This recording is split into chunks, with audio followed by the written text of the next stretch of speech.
We should probably just define BRICS. It's an acronym: Brazil, Russia, India, China, South Africa. If you want to understand this, you have to stop thinking like an American. You have to start thinking like a Russian. And we should probably just define BRICS. It's an acronym: Brazil, Russia, India, China, South Africa. So those are the BRICS. And started in 2002 as a Goldman Sachs marketing gimmick. And all they did, I'm not diminishing what they did, but they kind of took the leading economies, took out the G7 and Switzerland and a couple obvious leaders, and said, well, who's left that will be the up-and-comers, the fastest-growing developing economies? And they got Brazil, Russia, India, and China. That was kind of easy. And then a few years later, they added South Africa, which was a little bit of a favor to South Africa. South Africa is not anywhere near as large as those other economies or as important. However, it is one of the biggest economies in Africa. And if you're going to be the BRICS, you probably can't just be South America and Asia. You probably need to include an African country. So they picked South Africa. That's how it evolved. So for a couple of years, it was a Goldman marketing brochure. But then in 2006, at the United Nations General Assembly in New York, annual meeting, and it's famous, heads of state and foreign ministers show up from all over the world, but they have what they call these bilateral meetings on the sidelines. And sometimes there are 3 or 4, say, hey, we're all here, let's just grab a conference room and sit down and talk. Well, Brazil, Russia, India, and China, this was Dmitry Medvedev, who was the president at the time, of course, is president today, Hu Jintao for Xi Jinping, and Prime Minister of Brazil, who actually was Lula da Silva at the end. He got arrested later, went to jail, got out, now he's back, Prime Minister of India. So they sat down and they said, we actually have a lot in common, a lot to talk about, and we added it up. We're a pretty powerful group. So they formalized it. And then in 2009, they had a summit conference, a formal summit conference with an agenda and all that in Yekaterinburg in Russia, in the Russian Federation. For those who know their Russian history, that's the place where the Bolsheviks killed the Tsar and his ministers and the Romanov family. But I guess the Russians have a little bit of a sense of humor. But anyway, that's where they had this summit, and they solidified, okay, we're a group, we're going to work together. And they did. And over the coming years, they multiplied numerous subgroups. People say it's the BRICS meeting coming up. Well, yeah, that's the Leaders Summit. They have about 190 meetings a year. They have working groups on women's rights, sports, environment, climate change. You could go on and on. It's a very active, what they call secretariat, which is, central organization.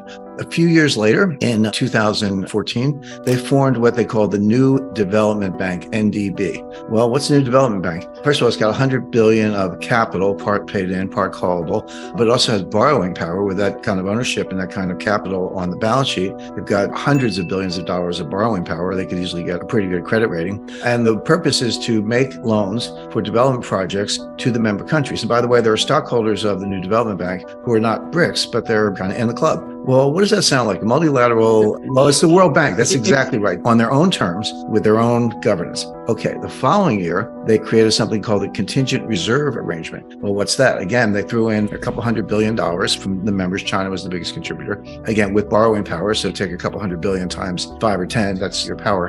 And this institution was designed to be a swing lender to members who were running trade deficits or facing a run on their currency or facing the prospect of having to close the capital account. Exactly what we saw in 1997, 98, by the way. I was there for that one. We ended up with long-term capital. But a pool that is a swing lender to countries with balance of payments deficit. What does that sound like? That's the IMF. That's the IMF. So basically, they copied the World Bank, they copied the IMF. And I want to make 2 points. Number one, it's not like the BRICS popped up 6 months ago and said, hey, we're going to have a new currency. It's like, this has been in the works for 17 years. And it's typical Russian, Chinese. They kind of run a show, very methodical. So they duplicated the World Bank. They duplicated the IMF. Now they have applicants for membership. And there are, I think, 21 or more countries. Well, 7 have formally applied for membership. They filled out their college essay and they want to be members. And then another 13 or 14 on the waiting list, so to speak, and will perhaps eventually become members. But when you add those in, some of these will be admitted, starting with Saudi Arabia. Okay, so what happens when you let Saudi Arabia into the BRICS, given the other members?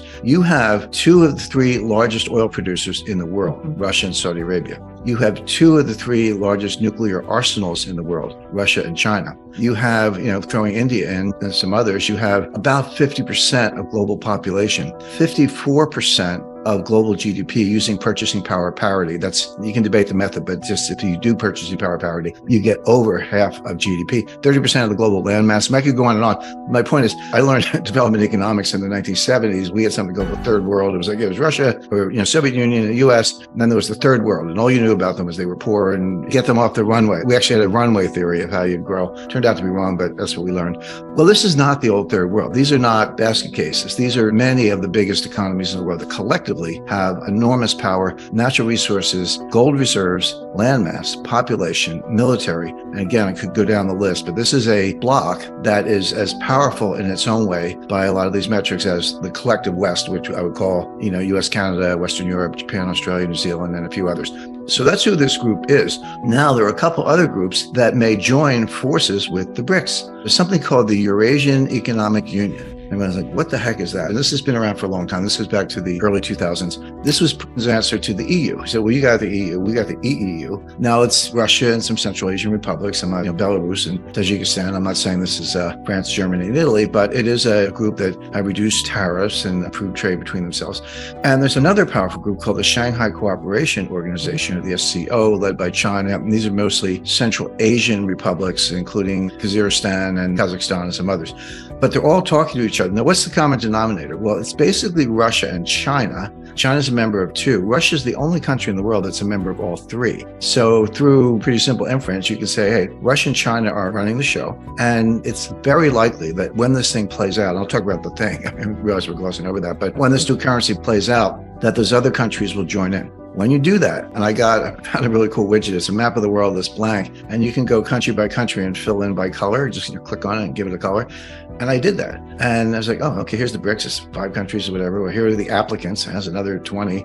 Here's the SCO, a few more. Some of them are members of both. Here's the EEU. It has a few more. Again, many are members of both. And you keep going. And all of a sudden, like a light bulb goes on. I said, that is Halford Mackinder's global island, what he called the world island. And this goes back early 20th century, first, probably greatest geopolitical theorist in history. But he had this idea of the world island. That is exactly what they're building. Now, why is that important other than the obvious, which is more collective economic and population power? Pick your metric. This dominates the world. Well, for one thing, if you're going to have a currency union, the more countries you have, the more likely you are to be successful.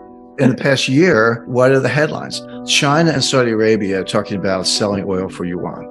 Brazil and China do large multi-product currency deal where they accept each other's currency. UAE, China, same thing, selling oil for yuan. Russia, China, using yuan and rubles as payment methods for whatever they sell to each other. Russia sells natural resources, China sells semiconductors, manufactured goods, and so forth. And there are a number of those. I don't have to list them all, but there are 10 or 15 of these. The reason they've all fallen short, and very few of them have actually come to fruition despite the headlines, is when you have two countries and they're going to trade with each other and accept each other's currency, and you can do that, you're limited to what you can do with that currency. This is why the Russia-India thing is starting to break down. Russia's been pumping oil to India. India's been paying in rupees, but how much curry do you need? I mean, what's Russia going to do with all the rupees? And Russia's starting to balk. They're like, hey, we're up to our eyeballs in rupees. We need a better system. When you have a multilateral, multi-country currency union, that problem goes away. Found this video insightful? Hit subscribe, turn the bell on, smash that thumbs up, and dive into the links in the description below. Join our vibrant community to ensure you never miss a video. Your generous support fuels our passion. Thank you for watching. We love you.